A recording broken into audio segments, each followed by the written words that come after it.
Well, a very good morning to you.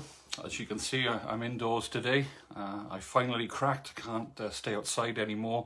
It's blowing a gale outside, and so I've taken to my little den to bring this morning's devotion.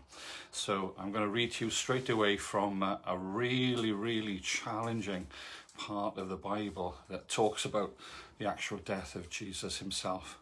So we're going to read from Mark chapter 15, and I'm going to start reading at verse 33.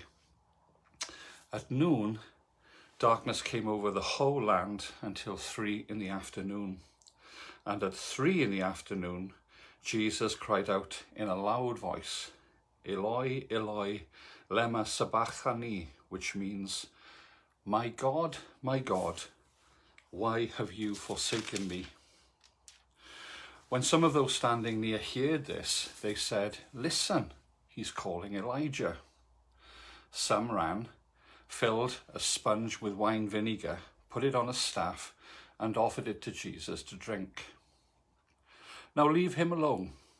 Let's see if Elijah comes down to take him, he said.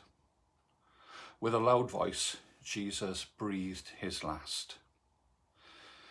The curtain of the temple was torn in two from top to bottom, and when the centurion who stood there in front of Jesus saw how he died, he said, surely this man was the Son of God.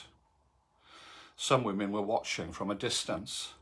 Among them were Mary Magdalene, Mary the mother of James the younger, and of Joseph and Salome.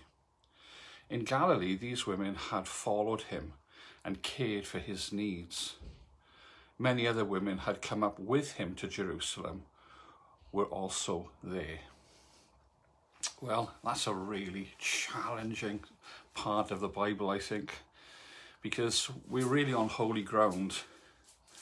Think about what just happened.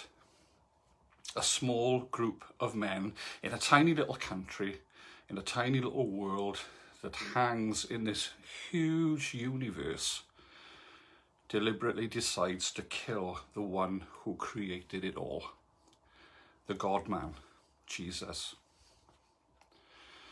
And as Jesus died, he uttered the question that is so often on all of our lips when terrible things happen. Why? My God, why have you forsaken me? It's the most human of questions, don't you think? And I'm so glad that Jesus uttered it, because he, as God, even he asked why. Now, it's the anniversary of the Aberfan disaster, and I live just a few miles away from there. And when those kinds of things happen, whether it's on a national scale or whether it's in our lives, we often ask God the same question.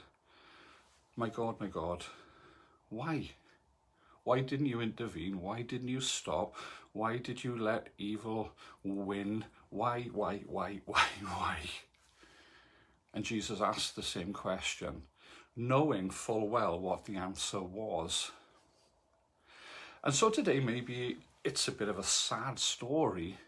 Maybe we could hold on to a very important truth, that as Jesus identifies with us in our humanity, he also knew that Sunday was coming.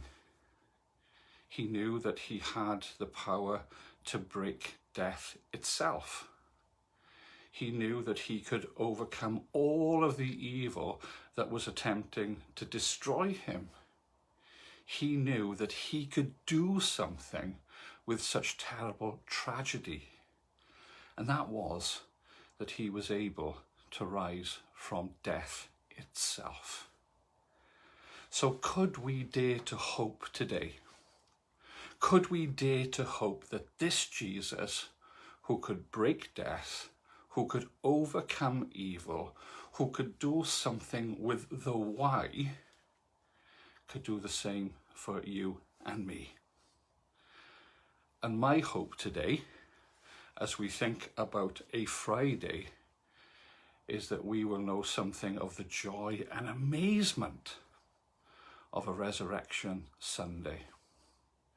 So if you're asking the question this morning, why? Because of perhaps something that's going on in your life, okay, ask that question, but also hold on to the fact that Sunday is coming.